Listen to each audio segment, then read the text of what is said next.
नमस्कार, बहुत बहुत स्वागत है आपका। मैं हूं आपके साथ ऋतु ज्ञानवानी। आप देख रहे हैं न्यूज़ 18 का डिजिटल प्लेटफॉर्म। हम बात करने वाले हैं मौसम के मिजाज की। देखिए, भीषण गर्मी और चिलचिलाती धूप से परेशान देश की जनता के लिए मौसम विभाग ने जो है अलर्ट जारी किया है। ये बड़ी खबर सामने आई है और ये खबर है राहत भरी। 12 दिनों में, पिछले 12 दिनों से जो मानसून तेलंगाना में जाकर सुस्त पड़ा हुआ था, अटक गया था, उसने जो है अब दोबारा रफ्तार पकड़ ली है। जी हाँ, मौसम विभाग का ये कहना है कि मानसून को आगे बढ़ाने वाला सबसे ज़रूरी सिस्टम अब एक्टिव हो चुका है। आपके राज्य में आखिर मानसून की पहली झमाझम बारिश किस तारीख को होने जा रही है और मध्य भारत में बना वो कौन सा चक्रवातीय घेरा है जिसने मानसून के बादलों को उत्तर भारत की तरफ खींचना शुरू कर दिया है, और इसके साथ ही इस बदलते मौसम के बीच बिहार और झारखंड से आई वो दर्दनाक खबर क्या है जिसने सबको अलर्ट मोड पर डाल दिया। पूरी डिटेल बताएंगे कि आखिर देश के मौसम का हाल क्या है, तो अंत तक हमारे साथ बने रहिएगा। देखिए, मानसून इस साल बेहद तेज रफ्तार से आगे बढ़ रहा है। महज 15 दिनों के भीतर मानसून ने देश के 19 राज्यों में अपनी दस्तक दे दी थी। लेकिन 8 जून को जैसे ही मानसून तेलंगाना पहुंचा, वहां पर हवाओं का रुख बदला और नमी की कमी के कारण ये पिछले 12 दिनों से एक ही जगह पर अटका रहा और देश के किसान और आम लोग परेशान थे कि कहीं मानसून कमज़ोर तो नहीं पड़ रहा। लेकिन अब मौसम विभाग आईएमडी ने साफ कर दिया है कि मानसून के लिए तरस रहे राज्यों का इंतज़ार जो है अब खत्म होने वाला है। महाराष्ट्र, तेलंगाना, उड़ीसा, झारखंड, बिहार और छत्तीसगढ़ के कुछ हिस्सों में मानसून को आगे धकेलने के लिए ज़रूरी मौसमी सिस्टम पूरी तरह से सक्रिय हो चुके हैं। यानी सुस्त पड़ा मानसून अब फिर से विकराल रफ्तार से आगे बढ़ने के लिए तैयार है। अब आप ये भी सोच रहे होंगे कि अचानक ऐसा क्या बदला कि मानसून आगे बढ़ने लगा।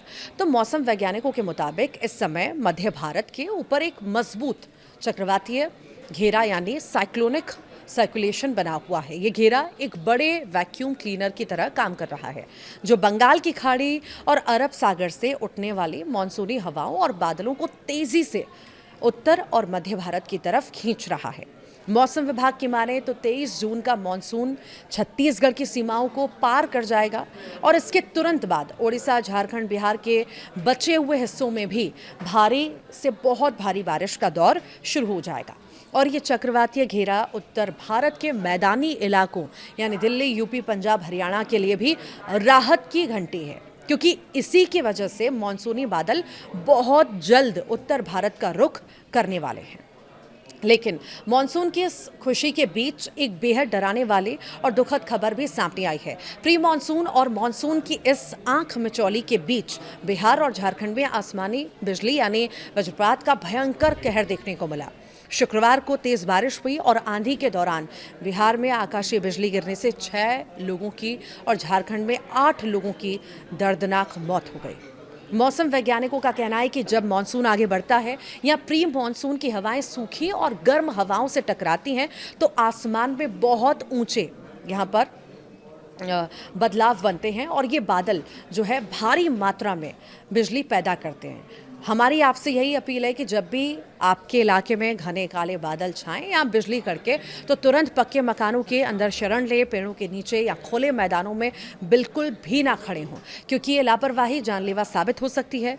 और इधर पूर्व और मध्य भारत में बारिश का सिस्टम एक्टिव हो चुका है, तो उधर पश्चिम में रेगिस्तानी राजस्थान में भी मौसम का मिजाज पूरी तरह से बदला हुआ नजर आ रहा है। मौसम विभाग ने राजस्थान के 12 जिलों में तेज आंधी और भारी बारिश का अलर्ट जारी किया है और इन जिलों में 40 से 50 किलोमीटर प्रति घंटे की रफ्तार से धूल भरी हवाएं चलने और कुछ इलाकों में ओलावृष्टि होने की भी संभावना है। ये राजस्थान में मानसून के आगमन से पहले का प्री मानसून सिस्टम है, जो भीषण गर्मी झेल रहे लोगों को बड़ी राहत देने वाला है। कुल मिलाकर बात यह है कि देश को झुलसाने वाली गर्मी के दिन अब गिनती के रह गए हैं। तेलंगाना का 12 दिनों का डेडलॉक टूट चुका है और अगले 3 से 4 दिनों में यानी 23 जून तक छत्तीसगढ़, मध्य प्रदेश और बिहार के कई इलाकों में मानसून झमाझम बरसना शुरू कर देगा और किसानों के लिए ये खरीफ की फसलों की बुआई का सबसे सटीक समय होने वाला है।